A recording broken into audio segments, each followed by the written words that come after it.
My name is Chase Hughes. I'm a retired U.S. military guy, and I'm also a behavior expert and neuroscientist to some degree. And there's something deeply personal that I want to share with you. And this is something that I've been heavily weighing for years. And I think sharing this can help people going through this to find some answers and maybe some meaning, and people who know somebody going through something similar can find some understanding, some compassion there. So grab a cup of coffee, find a place where we can hang out for a few minutes. I'm going to tell you what I have been hiding for 3 years.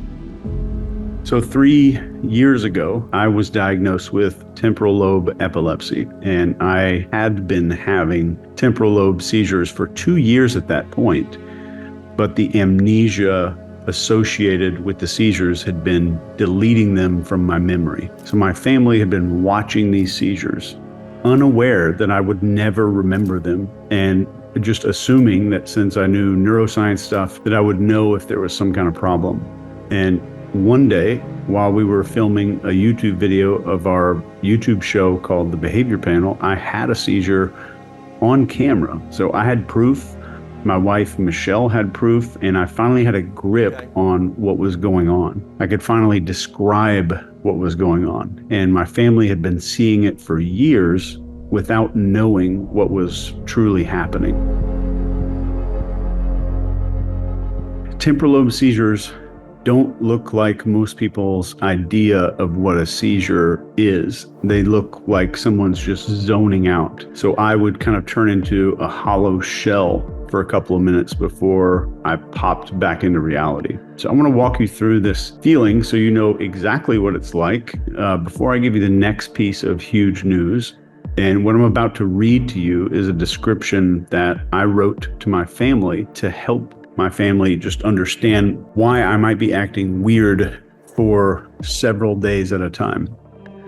Imagine that you're suddenly transported into a whirlwind of thousands of scenes from movies, memories, dreams, and artificial memories of dreams. So you're not just watching or living them one by one, you're experiencing them all simultaneously as if you physically existed in each fragment at the same time. This is what I go through after a seizure. My brain wrestles with my surroundings as it's inundated with these fragments from these various sources. And these fragments blend with my actual reality in my life for several days. And they create this disorienting, dreamlike world where even the most familiar aspects of my life seem surreal and distant. And I might question whether the people I know, the places I've been, and even the essence of my own existence are genuine or just figments of my imagination. So it's like trying to assemble a jigsaw puzzle with the pieces from multiple different puzzles, each depicting scenes from movies, dreams, memories, and artificial recollections. And the pieces are scattered everywhere, and I'm desperately trying to find the ones that fit together to form a true picture of my life to put it back together again, all while feeling like I've lived in each piece simultaneously. So this uncertainty about the authenticity of my own reality can be profoundly unsettling and confusing. During this period, I really appreciate your support and understanding as I navigate this tangled web of post-seizure experience. And it might take some time for me to sort through the chaos, separating the threads of reality from the interwoven fabric of dreams and alternate worlds that have enveloped my consciousness.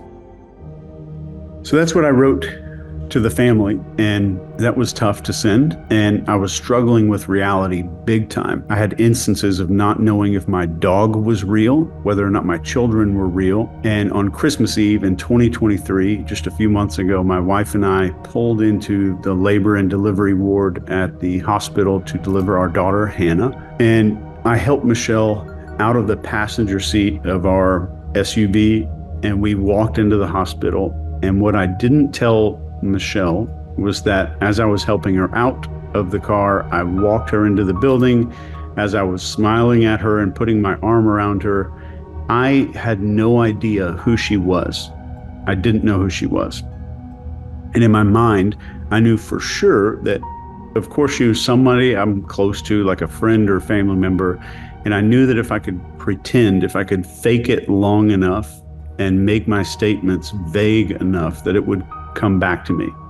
So all I needed to do was like smile, and whatever my body felt natural to do with this woman that I was walking with, I knew it was a happy day. This woman was pregnant and happy about the pregnancy. So I used all of these cues to just play along until the moment came that I would be able to remember who I am and who she was.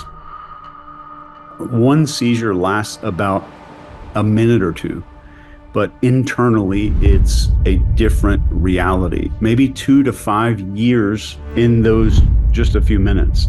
And in those years of time, I'm experiencing within different lives that have never even happened. And the details get burned into my memory. And it takes weeks to get back to normal, where I can distinguish the years of seizure memories from my own life. And the memories seem to be all in the same place. They're kind of stored in the same file cabinet. And with all this happening, there's a chance that I have a horrifying brain condition called Mesial Temporal Sclerosis. And it's a possibly degenerative brain disease where neurons can start dying and committing suicide. And this is called neuronal apoptosis. I want to reveal these reality shadows that kind of dance in a way that I would say mockingly dance at all of the edges of my perceptions. And the first part is déjà vu, and this happens a lot. This is the weird signs that appear of, I would say, maybe a forgotten tomorrow. And if you could just imagine standing at the crossroads of all of time, where there's past and present, just like intertwined like a bowl of soup. So the rooms I'm in, the faces, they echo with familiarity, but logic kind of screams back with like defiance, like you've never been here. My brain is insisting, but my entire soul insists that something is way off. And it gets so bad that I start thinking that everybody around me is setting me up, that people are all doing this, what's going on purpose to make me feel this way. Like they all know something. The second layer of this is something called jamais vu. This is like a sinister feeling paradox of everything that's familiar turning horrifyingly alien. So like if you just picture your own name, a word that's kind of etched into your brain, and then watching that warp into something that's mockingly foreign to you, or your childhood home, completely unchanged, but the living room feels like someone else's dream. So like just mundane things become absolutely surreal, like an intruder or an observer. And then the third layer, I would say, is derealization. This is a pretty well-known principle. And this is just the entire observable world slipping through anything that I could possibly grasp, just falling away. Sometimes it's like waking up in your own home, but feeling like you're just visiting a place that you've never been, like you've never seen the place before. The walls, the furniture, even the faces of people that I love start to look unfamiliar, like I'm seeing through another person's eyes that are not mine at all. So it kind of distorts everything that's familiar, that's comforting to me, and it's something distant and unrecognizable. And then there's a constant questioning. There's like a voice in my head that keeps asking, is this real? Is any of this actually happening? And it's like being stuck in a loop where reality and imagination are woven together. No, they're not even blurred. They're completely woven together. So it's like being disconnected and floating in space where nothing really holds any significance.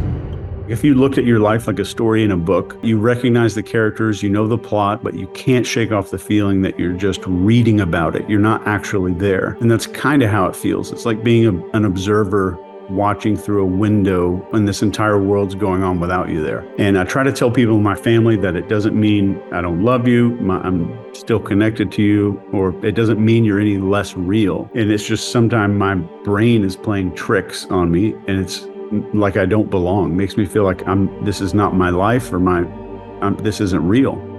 I try to promise my kids especially that this is temporary and I will come back, and they're kind of getting used to it. But these are like seismic tremors in the bedrock of my existence. So they fracture my perception. They leave these, what I would say, permanent fault lines, just cracks in reality. And I try to place everything back together, but it's like gluing a broken glass bowl back together, where each time that it keeps breaking, we're gluing it back together. It leaves a little more screwed up and a little more ugly. Most of the time I'm lucid, and these little threads are still there, but there's only a few of them, and they kind of dangle in front of every experience that I have. And I've figured out a really powerful way to stave off this cycle so far, and it's mostly working. I'll talk about that in a future video, and I want to share it so that maybe somebody else can benefit from it. But what I've managed to build is, as far as a protocol to stop the neurodegeneration, seems to be working, I think.